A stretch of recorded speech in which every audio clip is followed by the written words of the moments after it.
Hey everybody, it's Neil, and check out what I have here. I have the Shuziyu, and this is a fiber cement board, hardy plank, saw blade. So let me show you guys what this is and how it works. So kind of open it up here. It's in there. So it looks like it's what was it, 6.5 inches or so? I think is what this style. Yep, 6.5 inches.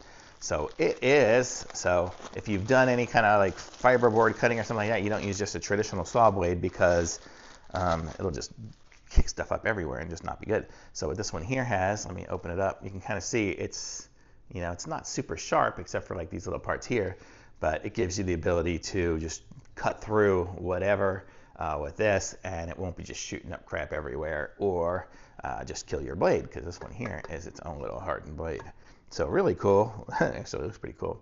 But you can see it's like a twist blade one, and it's, what I say, it was 6.5 inches.